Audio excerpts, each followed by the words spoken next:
जय हिंद मित्रांनो, मल्याळम इंडस्ट्री हा आत्ता अक्षरशः एक ब्रँड बनला आहे भारतामध्ये. कारण ते अक्षरशः म्हणजे इंटरनॅशनल लेवलचे पिक्चर काढतात. त्यांचा नुकताच आलेला OTTवर रिलीज झालेला नेटफ्लिक्सवर बघितला मी, तो म्हणजे रायफल क्लब. आता चित्रपटाच्या कथेबद्दल बोलायचं झालं तर चित्रपटाची कथा एक फॅमिली आहे ज्यांचं पूर्वीपासून म्हणजे पारंपरिक शिकार करणं आणि रायफल चालवणं म्हणजे गोळ्या चालवणं हा शौक आहे, हे काम पण आहे त्यांचं. आणि याच्या विरुद्ध एक दुसरी एक फॅमिली आहे, त्याचं काम आहे ते म्हणजे दारू गोळा बंदुक्या हे सगळं विकणं. आता दोन्ही फॅमिली या 2 नंबरच्या आहेत. आता एक फॅमिली अशी असते जी बंदूक चालवत असते आणि दुसरी एक फॅमिली आहे ती म्हणजे बंदूक विकत असते. अशा घटना घडतात आणि जेव्हा या दोन्ही फॅमिली एकमेकासमोर येतात. आता जेव्हा बंदूक चालवणारी फॅमिली जेव्हा बंदूक विकणाऱ्यांच्या समोर येते तेव्हा कोण कुणावर भारी पडतंय हेच तुम्हाला या चित्रपटामध्ये बघायला मिळणार आहे. आता बोलूया, एक सिंपलची ही स्टोरी लाईन आहे, पण याच्यामध्ये चेहरे ॲक्टिंगबद्दल जर बोलायला गेलं तर 2च चेहरे तुम्हाला ओळखीचे वाटतील, ते म्हणजे अनुराग कश्यप आणि हनुमान काइंड. आता हे पण वेट अ मिनिट हे एक रॅप जे ऐकलं होतं तुम्ही पण ऐकलं असणार आहे, ते त्यांचा हा म्हणजे चित्रपटामध्ये ॲक्टिंगमधला डेब्यूच आहे. ॲक्टिंग म्हणजे शब्दच नाही आहेत. अनुराग कश्यप हे जितके चांगले डायरेक्टर आहेत त्याच्याहून चांगले ते ॲक्टर आहेत, हे कित्येक पिक्चरमध्ये त्यांनी प्रूव्ह केलेलं आहे. आणि त्याचा लेटेस्ट आलेला तो महाराजा बघून तर म्हणजे hats off. AK versus AK महाराजा आणि त्यांचा हा बघितला, खतरनाक.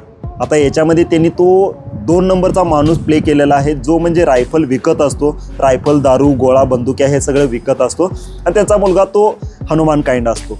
आता बाकीची जी फॅमिली दाखवली आहे ना, ती फॅमिली इतकी इरसाल खतरनाक आणि इंटेलिजंट आहे. कारण ती फक्त जंगलात राहत असते आणि तिथं एक रायफल क्लब चालवत असते. आता रायफल क्लब म्हणजे काय, त्यांनी शिकार करत असतात, ते गोळ्या चालवण्यामध्ये माहीर असतात, एक्सपर्ट असतात आणि ते उदरनिर्वाहासाठी पण बाकीच्या लोकांना पण ते गोळ्या बंदूक चालवायला हे शिकवत असतात.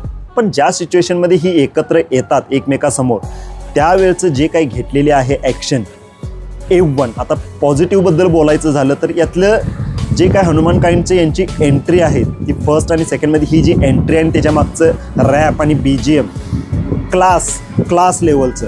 आणि जेव्हा तो आत येतो आणि त्यानंतर गोळ्या चालवतो त्याला असं वाटतं की ही म्हातारी कोतारी घाबरतील, पण ती 4 काकण चढच असतात, त्यांना छाट फरक पडत नाही, म्हणजे काहीच वाटत नाही. तो त्यांचा स्वॅग वेगळाच असतो. लेडी कॅरेक्टरना पण जबरदस्त रोल दिला. याच्यामध्ये कोणीही सुपरस्टार नाही, सगळेच ॲक्टर सुपरस्टार आहेत. बाकी सगळ्यांच्या ॲक्टिंगबद्दल नाद खुळा. आता सगळ्यात महत्त्वाचा चांगला मला आवडलेला यातला पॉईंट तो म्हणजे यातले शेवटचा अर्धा तास म्हणेन मी, एक 20-25 मिनटं. ती ॲक्शन कोरिओग्राफी जी आहे ते खरोखर मराठीवाल्यांना जाऊन शिकलं पाहिजे. कारण आपल्याकडं ॲक्शन कोरिओग्राफर हा शब्दच नाही आहे असं मला वाटतंय.